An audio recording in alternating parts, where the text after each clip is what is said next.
Good evening to one and all present here. Thank you, Manish sir, for playing the video.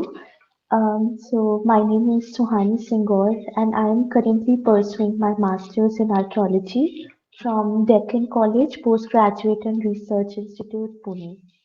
And this is my second time on GSTS platform. Last time it was in 2023 during the 131st GSTS talk um, where I found this wonderful platform, and today here I come again with another beautiful topic.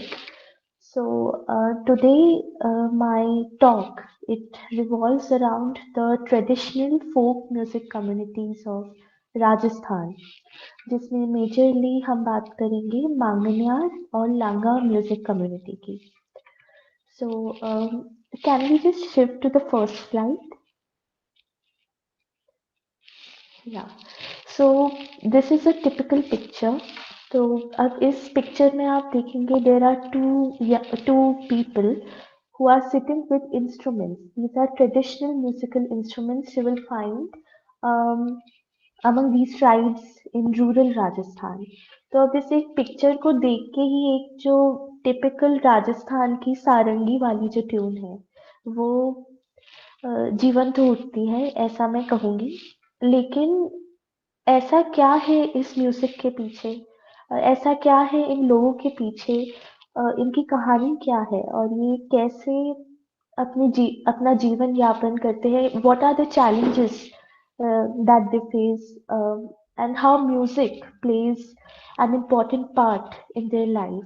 So I think this is the point which is worth understanding and worth reading about. So yeah, we can move forward to slide number 3. So this is the video.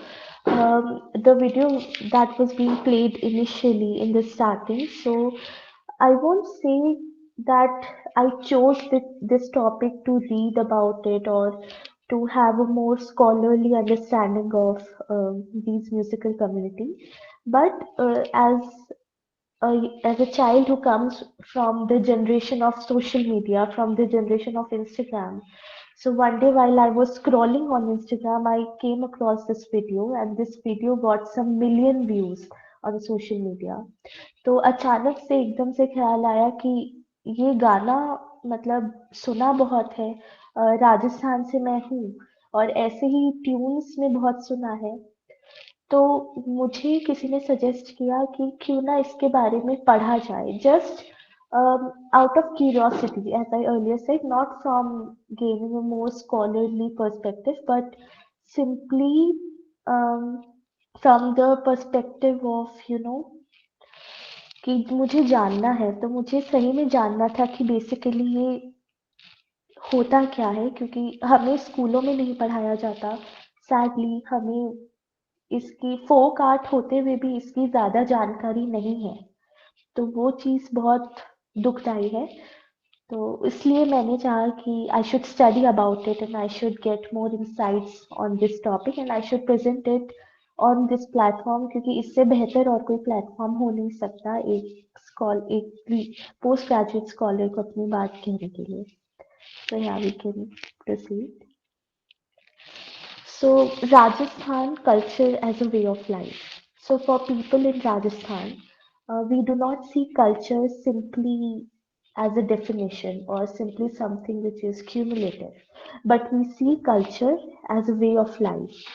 हमारे रहन सहन में, वेशभूषा में, जीवन यापन की शैली में और सॉरी ओके हमारे जीवन यापन की शैली में या फिर जो क्यूलिनरी आर्ट्स है राजस्थान के उनमें we see culture. So culture is a part of us and it grows through us, we grow through it. So that is how much culture is important for us. And fortunately we have had kings, we have had uh, various Rajput kings in districts of Rajasthan who patronized these art forms. और अगर मैं अपने शहर की बात करूँ तो जयपुर में मिडिवल टाइम्स में राजा महाराजाओं के टाइम्स में गुणीजन खाना हुआ करता था. तो गुनीजन खाना जो था, it used to safeguard and shelter these art forms. So it was provided by the kings who used to shelter and safeguard these art forms so that they find a better and proper place to grow. So the kings also used to support this art form, so which is why it prospered and prospered throughout. Next slide. Okay. So why music is an integral part of Rajasthan?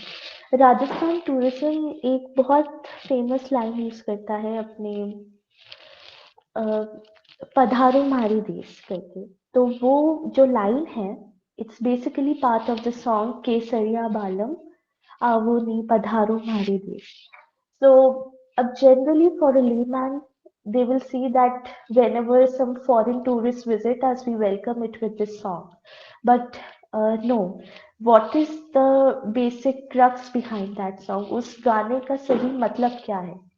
तो केसरिया, केसरिया का मतलब होता है कि saffron color. So the the Rajput warriors, they used to wear this saffron turban when they used to go for wars. Then comes this Balam. So Balam refers to lover or maybe to husband. And then Padharo Maharides. So it says welcome to my land. So originally the story of this song is that this song is supposed to be sung by a woman called Maru. So Maru calls her beloved husband, Dhola, that please, I am missing you, please come back from war. So also this song denotes the love story of Dhola and Maru too. So I think that this is the intertwining aspect of this song, and which is how we should take it. And there is another line that मारू थारे देश में निपुजे तीन रतन एक ढोलो दूजी Marwan तीजो कसुमल रंग. So like I mentioned, the love story of Dhola and Maru. So Maru says to her beloved Dhola that मेरे देश में तीन अनमोल रतन हैं. पहले तुम, which is Dhola. दूसरी मैं means her. So Maru says that the second one is me. And the third is the lovely color of love, which is the Kasumal Rang in Rajasthan, as we say. So I think music defines us. Music gives us a sense of belonging to Rajasthan में जो गाना है, जो संगीत है, वो लोक से जुड़ा हुआ है, वो लोक धर्मी है, तो वो जोड़ता है हम लोगों को आपस में. So which is why music is really an integral part of Rajasthan. So again to the next slide. So हम बात कर रहे थे मांगन्यार और लांगास के बारे में. तो एक बहुत ही स्लाइड ओवरव्यू है कि they these are Muslim. They come from the Muslim community, so they are renowned, skilled folk musicians of Thar Desert, and they are known to be as the voice of Thar, people who give voice to the desertified land, the arid region of Rajasthan. So they are found prominently in Jaisalmer and Barmer region, in the north and the west part of Rajasthan, which is desert, and it forms a vital part of Thar Desert's cultural landscape. So Thar Desert, the desert is the main inspiration of these people to make music. Also, I would like to mention अभी जो music play हुआ था initially में, उसका title था पानी दो बरसा दे. So we can always make sense that Rajasthan is a when we talk about Rajasthan, the most important thing which comes to our mind is desert, मारू भूमि, मारूथल जिसे हम बोलते हैं. तो उसमें पानी की कमी है. So the singer says, please rain down water, make it rain, have some mercy with us. And similarly, on the other hand, paradoxically, it intertwines with the expression of love and belonging. So this was all for a slide overview. Then to the next. Okay. So Manganiyar and Langas, although Musicality के aspects में these both of these tribes are more or less same, but they vary in instruments. तो अभी आपकी screen पे दो तीन photos आप देखेंगे जिसमें the first one is a typical instrument that belongs to Manganiyar, and there are two such instruments which will help you distinguish between these communities, which will help you to identify them better. So for this instrument with a stick and a bow-like structure, its name is Ravan Hatha. So it's usually found with the Manganiyar community. जब भी आप उन्हें गाते हुए देखेंगे, आप ये instrument देखेंगे, तो आप अंदाजा लगा पाएंगे कि ये मांगनियार कम्युनिटी का है। दूसरा जो है खड़ताल है। खड़ताल दोनों कम्युनिटीज में हालांकि कॉमन है, लेकिन मैंने इसलिए ऐड किया क्योंकि ये बहुत इम्पोर्टेंट इंस्ट्रूमेंट है फोक म्यूजिक में राजस्थान के। Next slide. Okay, so another prominent instrument which belongs to Langa community in the black background, it's basically known as Sindhi Sarangi. क्योंकि हम आगे और देखेंगे कि लांगास को सिंधी सिपाही के नाम से भी ये जाने जाते थे, और हमें ऐसा भी पता चलता है कि ये जिन पेट्रन्स को सर्व करते थे वो सिंधी सिपाही थे, तो which was an amalgamation of Rajput and Muslim communities. So ये इंस्ट्रूमेंट डिफाइन करता है लंगा को, और again modified version of khartal is also there, as I mentioned, most important instrument. Next slide. Who are Manganiyars? So as the subjugation of name itself suggests, Manganiyar, Hindi में मांगना, those who ask for alms, they are prominently known as Manganiyar. So they were the musicians of royal Rajput courts, but they served Hindu patrons mostly. Although they came from the Muslim background, but they served the Hindu patrons. And again, they are prominent in the Barmer and Jaisalmer district. Coming to the next slide, which is okay. So these are the most prominent faces of the Manganiyar community. The first one on your left in red turban is Ustad Anwar Khan, who is a Padma Shri awardee by the Government of India, Ministry of Culture. And the one on the right in multicolored turban, he is Mami Khan, and I don't think so that he needs any introduction because he got famous by Coke Studio composition, and he is well known amongst the youth majorly in these times. So these are two faces of the major faces of the Manganiyar community. And okay, so now who are Langas? So Langas are also professional musicians from Western Rajasthan.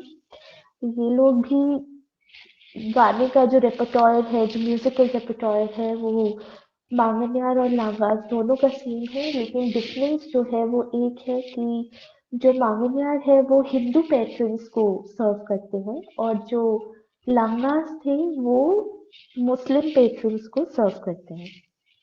तो इसमें ये लोग जजमानी system पे काम करते हैं, wherein they work for their patron, they get patronized, right? So in Langas, find that there are two types, Sarangiya Langas and Sunnaya Langas. So they vary in the instruments that they play. तो हम देखते हैं कि जो सारंगिया लांगा है वो सिंधी सिपाही को सर्व करते थे, और जो सुरनया लांगास है वो मेहर मुस्लिम्स को सर्व करते थे। हालांकि ये जो ट्रेडिशन है ये अभी फॉलो नहीं होता है, क्योंकि अभी situation is very different of these performing arts. So because patron system does not exist anymore in most of the cases, but still they had different judgments varied to the typologies. तो ये जो सारंगिया लांगास थे, they basically had sarangi. They used to play sarangi majorly, so which is why उनको सारंगिया लंगा कहा जाता था। और जो सुरनया लंगास थे वो खड़ताल, खमेची, ढोल, ये सारे इंस्ट्रूमेंट्स यूज करते थे बेसिकली, सो इसलिए वो सुरनिया लांगास थे, which is the major difference. और इसमें ज्यादा डिफरेंसेस नहीं है। अगेन ये दो फेमस फेसेस हैं लांगा कम्युनिटी के, जिसमें the first picture on your left is of उस्ताद असिल खान। ये भी अभी सोशल मीडिया पे काफी फेमस है इनके वीडियोस। तो इन ये भी आई थिंक बहुत सिमिलर फेस है यूथ के लिए। Another one is Chugge Khan. So he basically performs with his groups in India and in abroad and worldwide. So these are the Langa faces. Now, socio-economic status. अब ये जो point है, this is supposed to be one of the most important and one of the most problematic points as well with respect to these communities. So, as the first point says that they are identified with the minority groups. तो इसमें बहुत इन लोगों के life style को जानने का, जीवन शैली को जानने का बहुत सारा काम किया हुआ है, जिसमें से प्रोमिनेंट स्कॉलर्स के नाम है डॉक्टर कोमल कोठारी, डॉक्टर सुनील कोठारी, और ethnomusicologist Victoria Lindsay. So, the line mentions minority groups. So, there is a renowned ethnomusicologist Victoria Lindsay. So, she says about Manganiyar that these people are considered to be somewhat from the lowest of the lows. तो इनकी जो rural areas में अभी हालात ऐसे हैं कि इनको निचला वर्ग समझा जाता है इनकी अपनी ही कम्युनिटी में और रूरल एरियाज में। और राजस्थान की अगर हम बात करें तो कास्ट सिस्टम अभी भी इसकी प्रथा फॉलो होती है, और इन म्यूजिक कम्युनिटीज इस चीज का, ये फोक म्यूजिक कम्युनिटीज इस चीज का जीता जागता एग्जाम्पल है। Another thing is that they consider tradition as the real wealth. उस वजह से they find it really very hard to prosper economically because they are so very attached to the tradition that they do not just simply move forward. So they are rooted strongly in their tradition roots. Then again, there is evidence of marginalization. So, as they are from the minority communities, they are marginalized. आप देखेंगे कि राजस्थान में जब किसी गांव में शादी होती है किसी गांव के घर में, तो बाहर कुछ म्यूजिशियंस होते हैं जो सिमिलर इंस्ट्रूमेंट्स के साथ, जैसा हमने पहले देखा, उसके साथ बाहर परफॉर्म करते हैं और अंदर the festivities are happening. So वो चीज बहुत स्ट्रांगली ये दिखाती है कि how they are being treated in their own community. They are treated as outsiders, they are not allowed to, so in some cases they are not allowed to enter the festivities and to be a part of it, because according to them they are the people who are conducting these events are their patrons and they are just simply serving them. And then last point is of course they serve the patrons. So वो जो traditional ideology है इन tribes की वो इतनी strong है कि unfortunately कभी कभार वो ये लोग खुद ही अपने स्टेटस से आगे नहीं बढ़ पाते और वो इनके लिए एक बहुत प्रॉब्लमैटिक चीज बन जाती है। Okay, next slide. Okay, social mobility and rural urban migration. तो पार्टीशन से पहले सिंध, राजपूताना और पंजाब, ये जो एरियाज थे ये बहुत म्यूजिकली और आर्टिस्टिकली ये बहुत वेल ऑफ थे, इनका अपना ही एक अलग आर्ट होता था। But post partition they migrated, and then another sad part is that the royal patronage did not exist anymore. So cross-border migration happened. So now I mentioned one point, migration and marginalization. So how migration and marginalization is interconnected.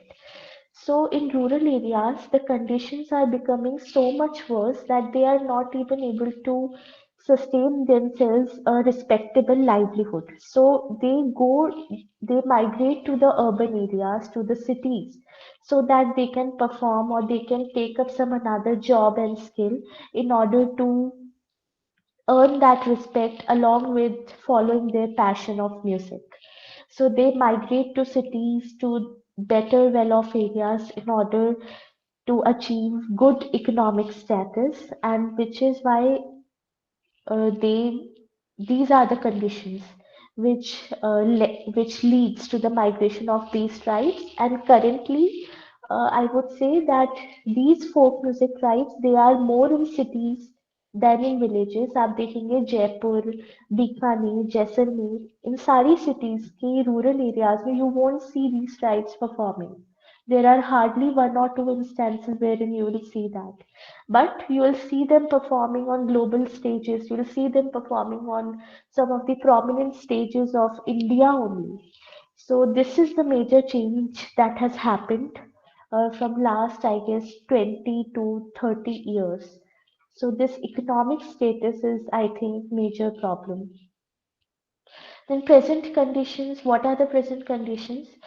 Wider popularity, the generation is of social media, क्योंकि Instagram Facebook आजकल इतना prominent है तो videos viral होने में भी ज़्यादा time नहीं लगता so it helps them to gain wider access to to the youth, to the younger population.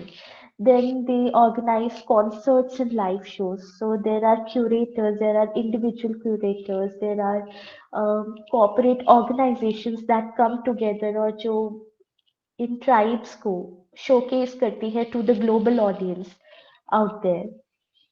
But sadly, lack of education. Uh, they come from a background wherein they do not have a proper school setup. Their children still, their families from where they come from, they are still uneducated. They have, they are totally unaware of their surroundings only. So, which hampers their art, which hampers their creative thinking. Then poor economic conditions, infrastructure is not there. Um, एक गांव में कुछ लोग होते हैं जो खेती करते हैं, कुछ लोग होते हैं जो अपना लाइवलीहुड है जो आर्ट से सस्टेन करते हैं, लेकिन हम रूरल एरियाज में we can not sustain solely on art form. So, which is why there are not proper economic benefits that are being available to these tribes, and they are facing this major issue. No royal patronage. In earlier times, they used इनको राजाओं के अंतर्गत संरक्षित किया जाता था, लेकिन अब हम नहीं देखते हैं वैसा कोई रॉयल पैट्रोनेज या कोई इनका फॉर्मल रूप में संरक्षण हो रहा है या नहीं. Impact of climate.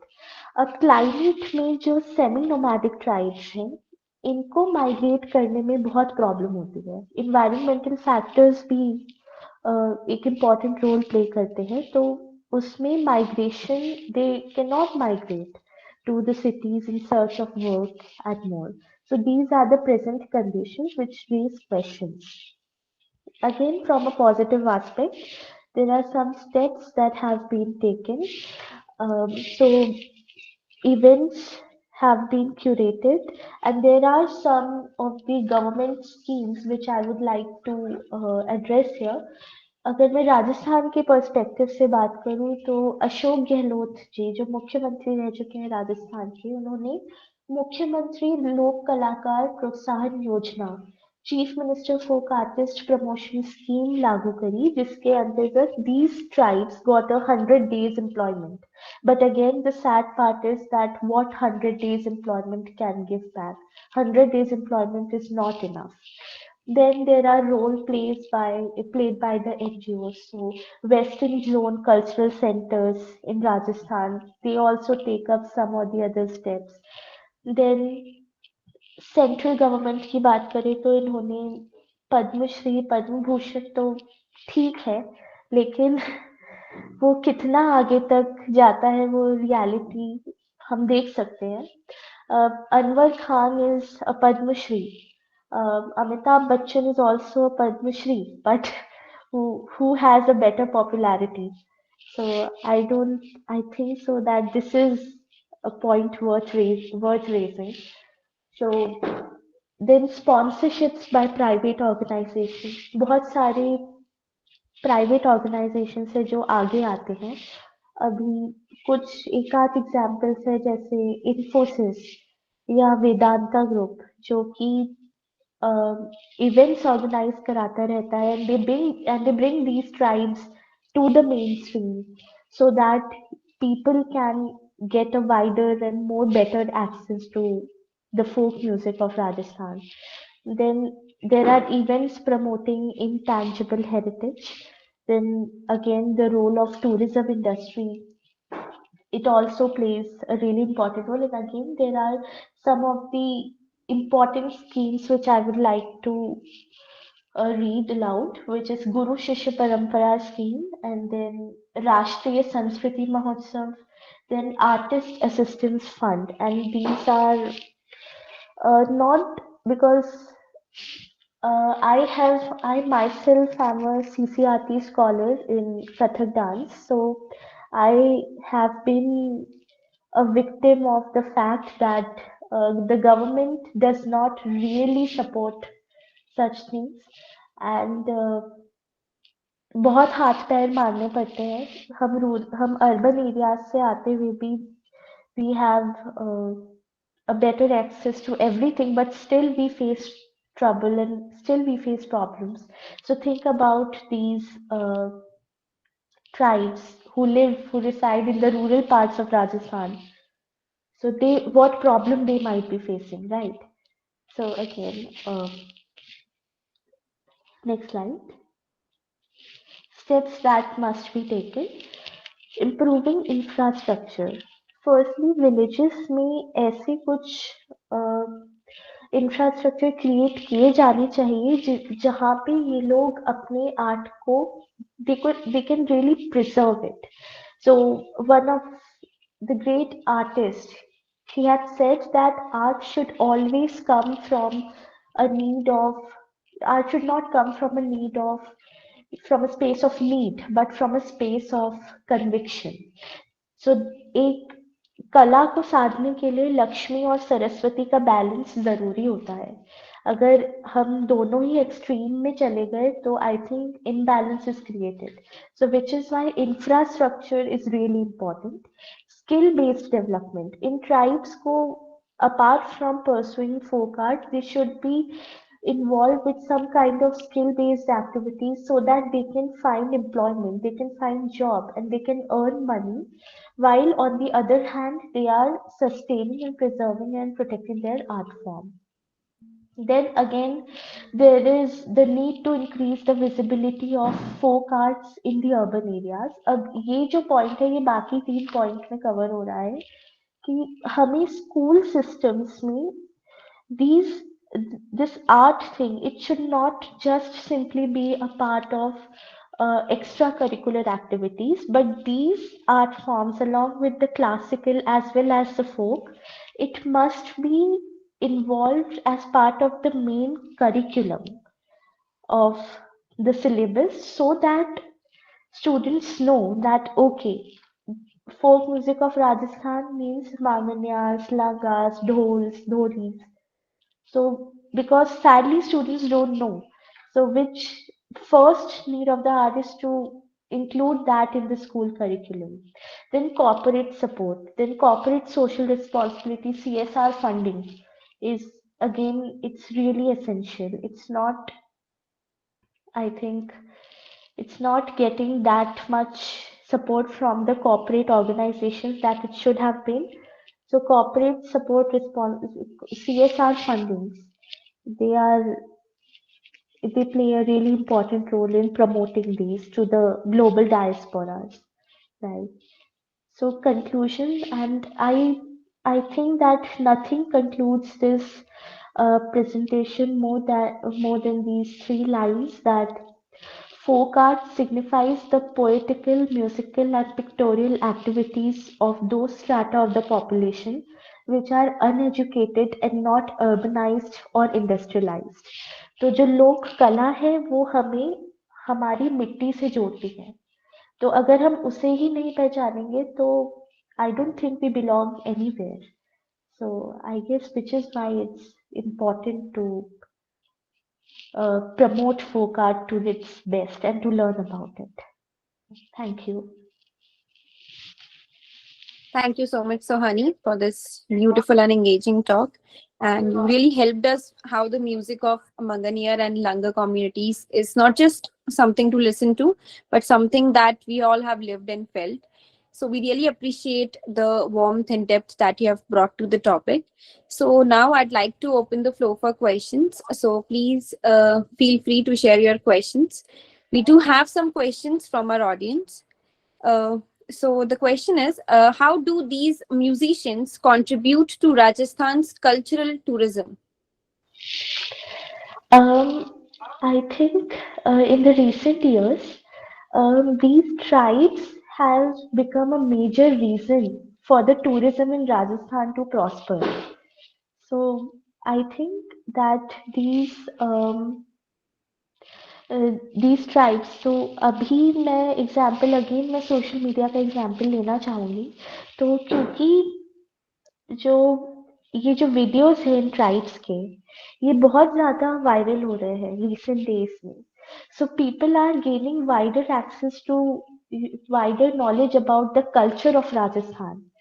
And which is why some of talking from a personal example, so some of my friends only they got inspired by that video, and they say that we want to come to Rajasthan, we want to uh, witness this life. So I think that it indirectly it promotes tourism only.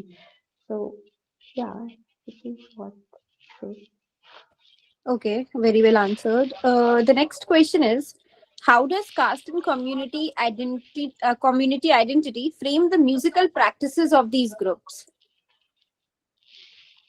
Okay, how these caste and Community identities frame the image of these groups. uh, initially, the caste, the fact that they came from the Muslim minorities, the Muslim minority group, uh, I don't think that it had ever affected their chance of getting a stage or getting famous, because being coming from the community of Muslims, they served to the highest uh, they served to the Hindu patrons, right? So I think that initially in rural areas it was a question mark. They they were not treated equally, but due to which they migrated to the urban areas in search of good work. तो वो जो cast वाला जो question है ये rural areas में prominent है, तो उससे आगे आने के लिए ये लोग, like I said, that marginalization leads to migration in case of these tribes. तो तो ये लोग शहर में माइग्रेट करने लगे जिस वजह से इनको और बेहतर स्टेजेस मिले. तो वो जो कास्ट का जो क्वेश्चन है वो अभी it's I think it has not, if not totally, but has like 70% dissolved for these tribes to make music because of the migration factor. I think so. Yes. Okay, so Hani, so last question from our side. So please tell us about your experience with the team and with that platform. I don't think I have to say anything about that because it has been so wonderful that I came here for one more time. So I always enjoy this platform, and I always think that it is an open stage to share whatever I read about, and especially for a person who gets so intrigued by whatever they read and whatever they see. So it's a really good platform for such people. Thank you so much, Sohani. Please stay connected with us.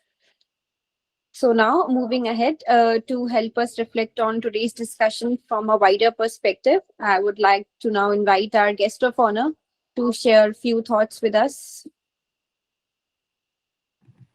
Thank you, Manvi, and thank you, Suhani, for such an enriching session here.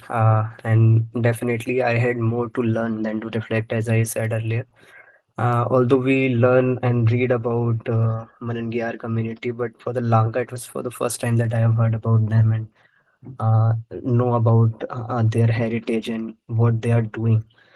And exactly same for the instruments like khartal, sindhi, sarangi that you mentioned about. It was the first time that I have heard about them, and it will definitely push me to read about them more.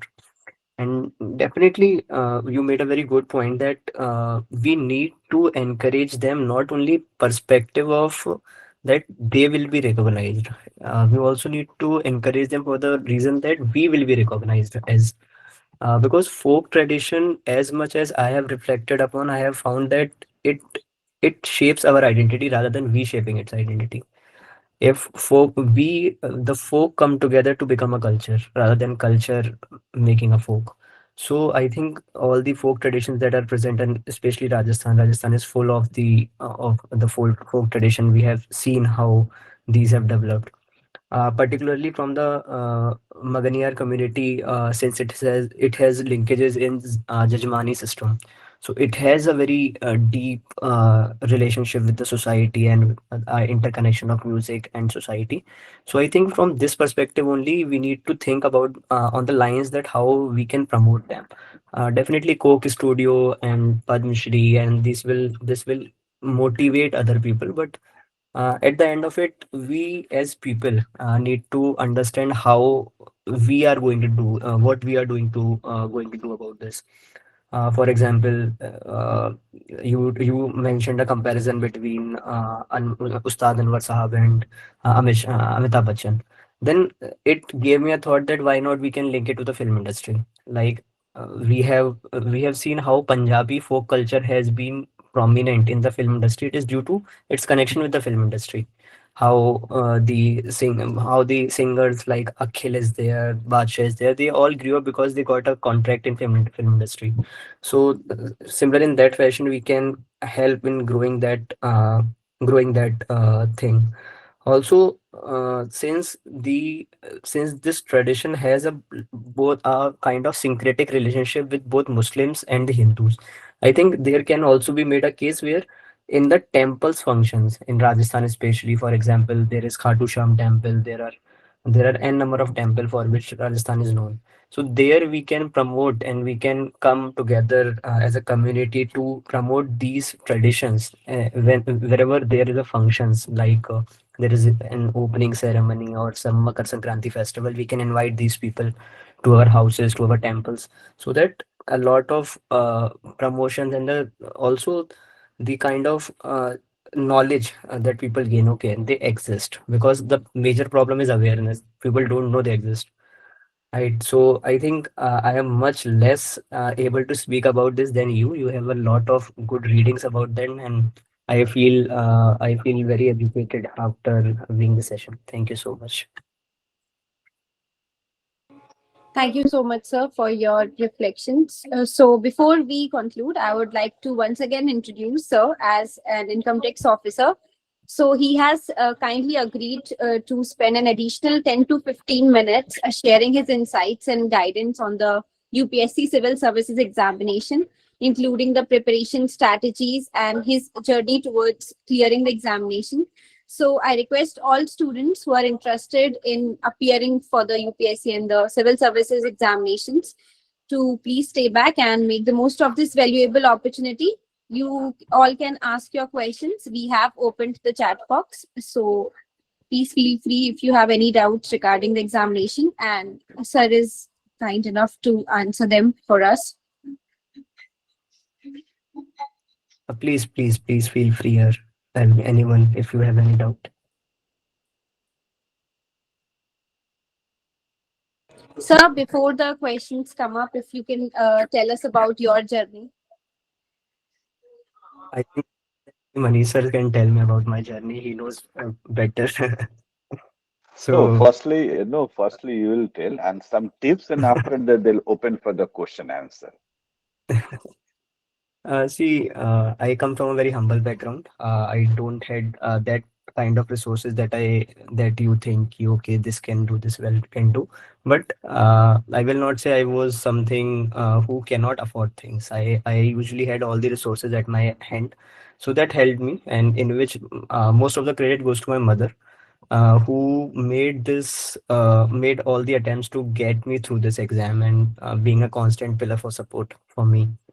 So basically, my journey has been like in my first attempt, I was able to see the highs of UPSC. Highs, I mean, I was able to clear prelims and I was clear to clear mains as well. But at that time, I started feeling like I can clear this exam very easily, and I don't know why people make so much of about it. And that was coming from a reflection which Manish sir told me that it is not a difficult exam. So I was very confident that I can make it, this and that. But when interview went and when the final result came, I was not able to find my name in the list, and I was taken aback. I was like, "Ki, why this has happened?" But I was also much confident. Ki, okay, in the first attempt, I have made the interview, and that's something to work upon. I will work upon my mains, and things can get through. Just this thought was settling in. I gave another attempt in which I failed in prelims in my second attempt. So again, the world turned around me, and I was in the self doubt, like what is happening now? In first attempt, I was like in the interview, and in second, I was not able to clear the pre. So basically, it was a reflection that there is no certainty in UPSC. You have to be on your toes on that day of when you are appearing for the exam. There is no predefined strategies as such that you can follow and you can just go through. Rather, what you need is just changes in your strategy, in your thinking, and the way you prepare things. So basically, I in 2023 I failed prelims and I just focused on my preparation. I focused primarily for my mains because I know if I can handle mains well, rest is a sorted thing. So I prepared very diligently for the mains, and that reflected in my score when I got selected. I got a 807 in my mains next year, and so basically it was my third attempt when I got selected. And right now also I am appearing for the interview, and I have cleared the mains again. So this has been my whole journey and some learnings from that. So any questions if you have any, that will be wonderful. Yes, so there are questions. So one is asking how to reduce the number of negative attempts. I see. In prelims, mainly, what is to be reminded again and again is that it is not an exam where you can do much. Okay, it is very unpredictable. You know, you can't just rely on some books and some previous year's questions that okay, this will come or this will not. But on that day, what you feel, how confident you are about that attempt is what makes the more. So, in order to reduce the number of negative attempts, what you can do is just increase the part of practice and see how what is going well for you. Either there are two parts of a prelims question. First is concept, second is fact. Either you are getting the fact wrong. If you are getting the fact wrong, there is very less that you can do about this because there are a lot of fact in this world, and you can't study everything under the sky. So what you can do is you can have your concepts prepared well.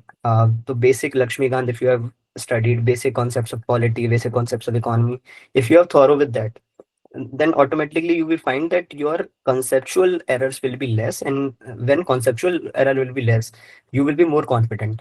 And then if you are attempting around 80 to 85, then it will be a good range. You will easily have a very safe margin, because in any paper 30 to 35 questions will be such where you will be very comfortable answering them if you have studied well for the year. So in order to reduce the attempt, just increase the practice part of it. So that's basically the thing. Okay. So the another one is asking that what was your the basic strategy for prelims? First of all, I had just like I told, I had the first. It was the basic part, the core part of UPSC. Polity, there are six subjects: polity, economy, history, and science and tech, environment, and you have economy, all the seven of that. If you have covered these, then after you jump into current and affairs. Okay, if you are not settled with these subjects, don't just dive into current affairs because it is an ocean of data. If you have covered all these things, you will feel very confident ki, okay, I have studied something, there is nothing that I have left, and that will help you sail through the marshy water of current affairs also, because current affairs is a thing which you cannot control, but basics are those things which you have in your hand and you can sail through. So that's basically that was my approach ki I will give in 80 to 85% of my time to my basics and 10 to 15% to my current affairs. Okay, thank you, sir. The another question is how to manage current affairs for prelims and mains both. See, for prelims and mains, current affairs are different. Matlab, the approach to study them is different. For prelims, what you focus more is on the data part. What is the how much quantity you can absorb. But in mains, it is about the quality. For example, if I am studying the newspaper, today's newspaper, and I have found an article that the German chancellor is visiting India.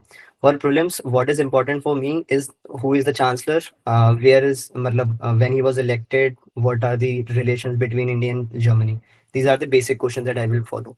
But for the mains, I will matlab, dig a deeper, and I will like to know about what are the relations, how are the relations going for India and Germany? What are the key points where they agree? What are the key points where they disagree? So current affairs is just a line that you will read. Okay, this is happening, but what is background of it? You will have to understand for mains. In prelims, that headlines is important, but that will be enough to cover. So the another question is that how to analyze that what is our perfect score for prelims. It depends here, different to differently. Matlab, if you are a person who likes to take risk, like I was, I never attempted less than 80 questions in my prelims. And in 2025, I just lunatically marked 96 questions out of I don't know how many will be correct. So I had this in mind that if you, matlab, after 2023 attempt, it was my learning. In that attempt, I attempted very less because I was very nervous about my attempt because I failed the interview. So that was my learning key. If I am doing less number of question, my chances are getting also less because even if I get 70% correct, I will be out of the list. And in UPSC finding the accuracy of 70%, it is a big thing. So if you are my comfortable zone was 80 to 90. This was the range, but again, it depends on person to person. If you are someone who has a basic command and you feel that in your mocks or in your tests you are getting more accuracy, then attempt around 75 to 80. It is also good if you are good in the accuracy. But if you are not, just go for 80, 85 to 90. That will help you. Thank you, sir. I do have another question that recently we are seeing the pattern that there are questions of like only two are correct, only three are correct. So basically, how to deal with such questions? Here, it's basically there is nothing difference between the earlier pattern and the pattern of the present time. It's just it has been put into words. Like it creates a psychological fear inside us that the pattern has changed. But effectively, what UPSC is trying is that when there was a elimination trick that was going on. Okay, if you know first statement and you can get the answer based on that, this UPSC has eliminated. What UPSC wants is that you should know everything about the topic. In those kind of situation, whatever you are reading, you should read it in detail, and there should not be any area left for which you feel in the later that I could have covered this. For example, if you are covering the topic of economy, if you are covering inflation, read it all from the all the perspective. What will be its implication on exchange rate, its implication on monetary policy, repo rates, etc. So just you have a kind of a mind map in your mind, so that any question will come, you will find you will find comfortable in answering that question. Okay. So last question from my side only. So now we would be like doing our mock test for the prelims. So Hello, if ma'am. you could tell us how to analyze those mock tests perfectly for the prelims attempt. It is-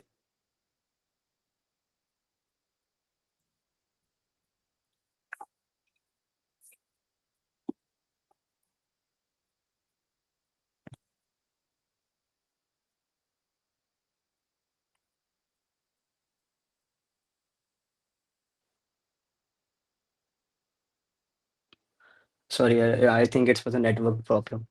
Can you please repeat your question? So I was asking if how to analyze the mock test perfectly for prelims. In terms of just like I said, in two parts, fact and concepts. Whether you are getting wrong in the facts or whether you are getting wrong in the concepts. If you are getting wrong in the concepts, address those without any self कि नहीं हो जाएगा या ये ऐसा कर लूंगा नहीं कर लो उस समय अगर कोई क्वेश्चन गलत हो रहा है तो that means there is a lack of knowledge on the conceptual part. If a fact is getting wrong, for example, the data was asked about 25%, but you had in mind 15%, that doesn't really matters. It is just it's just your capability to remember, and you have a limited capacity like everyone else. So what you can do is just brushing up your conceptual part, and if you are having command on that, you will feel very comfortable in that. Thank you so much, sir. One of our listeners, Kajal, I think, is asking to ask you a question personally. So, Kajal, Yes, good evening, sir. Good evening, Kajal. Sir जैसे कि जो beginner होते हैं it means कि अभी जो freshers हैं वो प्रिपरेशन कर रहे हैं या फिर वो कोचिंग लेना स्टार्ट ही किए हैं तो फिर उनके लिए क्या मतलब अप्रोच रहना चाहिए स्टार्टिंग में ताकि वो एक सही डायरेक्शन में जाएं जा रहे हैं या नहीं वो एनालाइज कर सके खुद को See, if you are in a coaching, that will provide you a kind of a map where you have to go and how they are going to finish the things.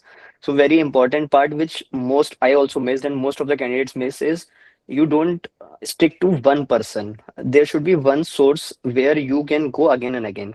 Correct. I realized it very late when I joined a coaching and I was getting mentored for my mains preparation.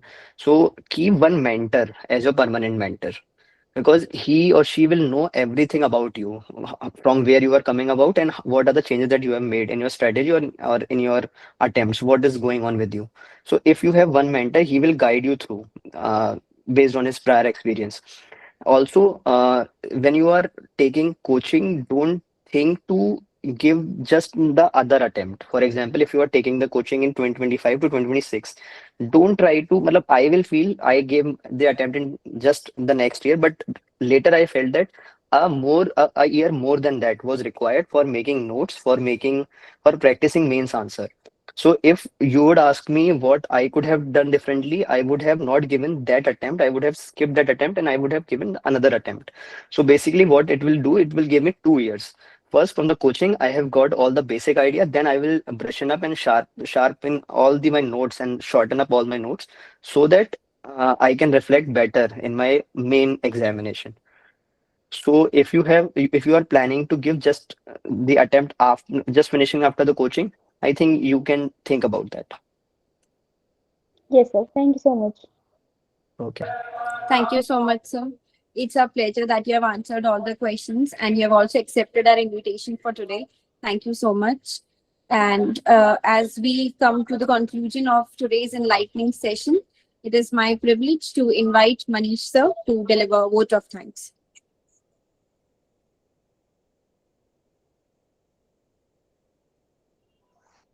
Thank you, Manvi.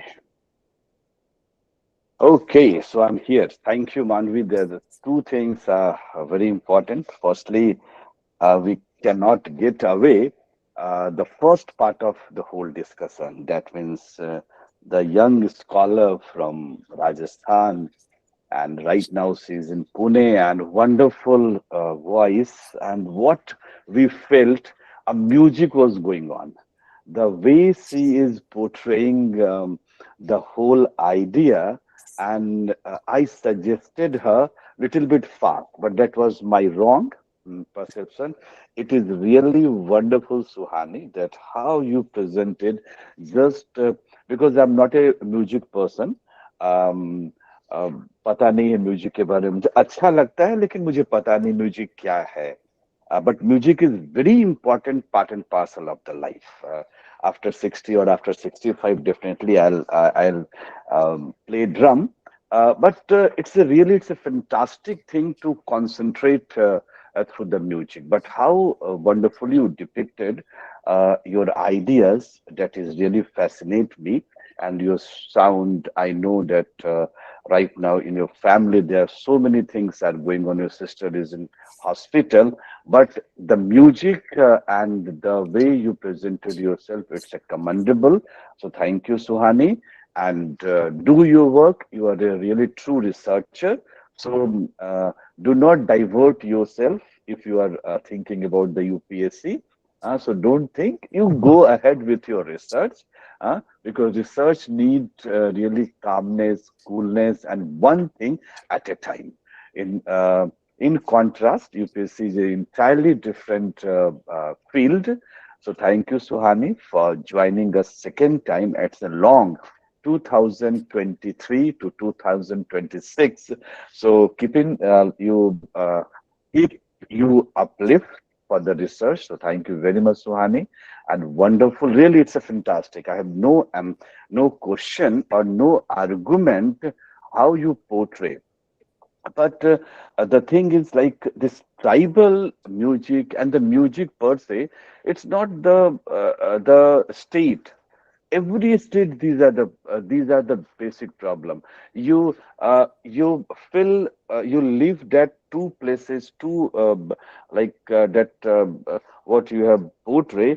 Go to the Madhya Pradesh, you'll find another two music community. You go to the Banaras, you'll find another two music community. So this is a bigger issue. It's not only the issue in Rajasthan, and this is the bigger issue. So maybe one day, definitely, because we cannot take music or sports very seriously in India, very seriously. So this is the one problem for because it's not problem of our parents, because we are just a growing democracy, because we know the power of doing something individually. Music and sports is the power to collective doing. This is the major idea. So we do not know how we collective do the things. Everybody in India wanted to do individual.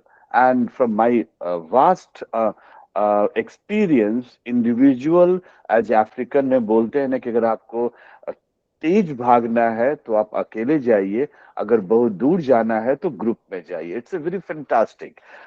So the music and the sports, these two things are very common, and that's why we are very, very, very like not last venture, but the second last venture. Only cricket, no sports. In music, we are playing. I don't know which kind of music. We do not know, but a realm of a depth of musician here and there, and only we see in front of hotels. This is a very devastating for the Rajasthan, that we bring musician in front of hotel for every 5-star or 7-star hotel, and these musicians, that was the pathetic for the music industry and the musician. One side, a person is earning a lot, so why not we connect both the urban music and the rural music to move money from urban to the rural. This is not my area, but this is my idea, that we can give some part to these rural musician who. And in the rural part also, very few they are world fame musician. Very few. This is another problem. So let's get into it, and you'll research on this, more research, and give appropriate person, not government policy. Find out some appropriate person and do this justification, because so many reports are laying here and there about the sports and the music. Thank you, Suhani. Wonderful idea. Now we move towards the my student, and now the government's blue eye, Mr. Dev Dudesa. So No thank need you, to add the Dev. later part of it, sir.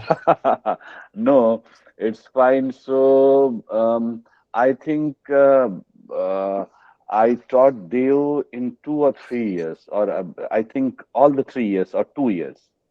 Yes, sir. Two Dev? years, sir. 2 years. Okay. 2 years, and he was a very sincere student. That's only one word. It's a sincere. That means sincere every day, because usually मेरा क्या होता है कि मैं सभी बच्चों को भगा के ले आता हूँ, चाहे वो कैंटीन हो, लेकिन देव को मुझे कहीं से वापस नहीं बुलाना पड़ा. तो this is the only the sincerity, and he is among equal, like सभी जैसा था. कई स्टूडेंट इससे भी काफी अच्छे हो सकते हैं लिखने में, लेकिन his hard work and sincerity, even the COVID time, he was a student of COVID time. So ये क्लास में प्रेजेंट होता था. So this is the idea of how dedication, and this dedication क्या होता है, एक समय नहीं होता है. सिर्फ आप एक डेडिकेशन वो हर एक जगह. एक good football like goalkeeper become a great cricket wicket keeper. So this is what I'm trying to say. Mahendra Singh Dhoni, मानवी, MSD, only two things, दो ही लोगों को तो मैं बात करता हूँ. सो तो देव के साथ बस एक बात थी कि देव डेडिकेटेड था, अधिक इधर उधर नहीं किया इसने. MA करना था नहीं करना था second priority, but what is the first priority, that Dev is what इसको यूपीएससी देना था. इसके साथ कई फ्रेंड्स थे जिनको यूपीएससी देना था, लेकिन उन लोगों ने अपने आइडियाज को वो चेंज करते रहे, लेकिन देव ने चेंज नहीं किया. तो continuity is the main idea of success. That's all I know about the Dev. अब हम डिस्कस करते थे. I'm not his mentor he's talking about, but definitely whenever he came to my room, or what we call office, so he came to my room number 16. We had a very good discussion about his interview. मुझे बस एक ही चीज लगता था, आज बता देता हूँ देव, कि इतने छोटे बच्चे को इंटरव्यू में वो थोड़ा सा तंग करेंगे. मतलब बस यही मुझे था. Otherwise I know his potentiality about the mains. और चूंकि आज मेंस और प्री की वजह, thank you Dev for giving main. I hope that you can change little bit, because change is needed in everywhere. You are the 10th or 12th student who got uh, in UPSC, and so many my friends, but very few made some changes, some remarkable journey, because 10 years they wanted to change, but after 10 years, everybody like adopted the same way what government wants to do with us. So this is my, and I know this is your last chance.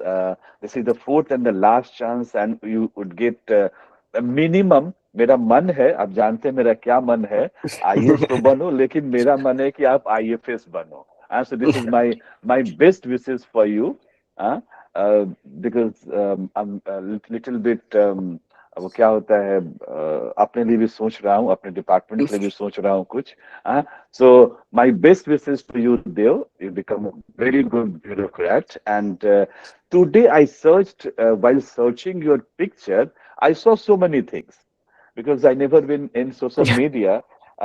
Whether that was right, that was wrong, but if that is right, so I'm very great.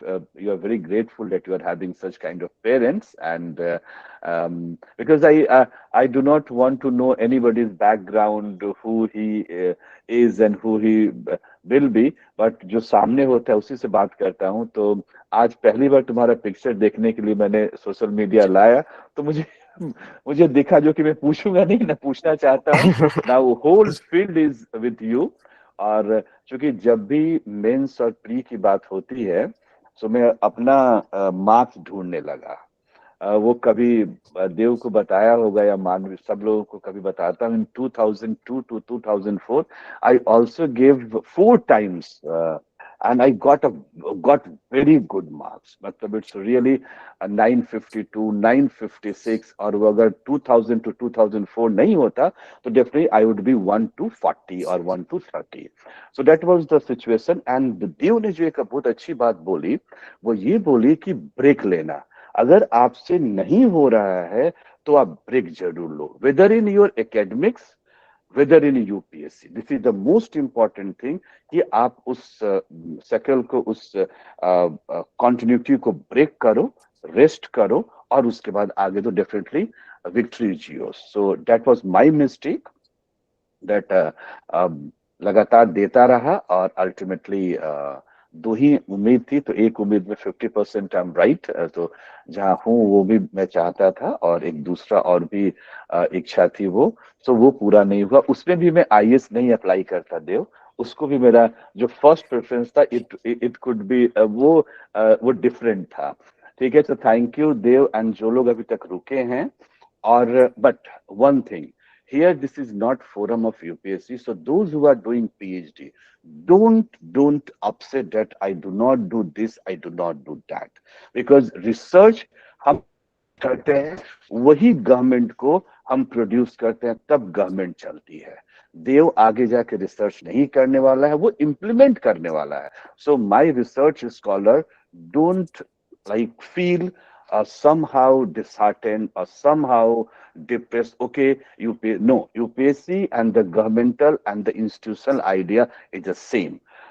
कई कई बार वो टूट जाता है institutional idea, लेकिन एक अच्छा government officer वही होता है जो अच्छा एक रिसर्च भी किया होता है. अदरवाइज हर एक साल 1000 लोग गवर्नमेंट ऑफिसर बनते हैं थ्रू द यूपीएससी, और आप कितने लोगों का नाम आपको याद है, जरा सोच करके देख लीजिएगा. So this is the one. So my scholars, those who are doing research, kindly do deep research, deep dig to find out some solution.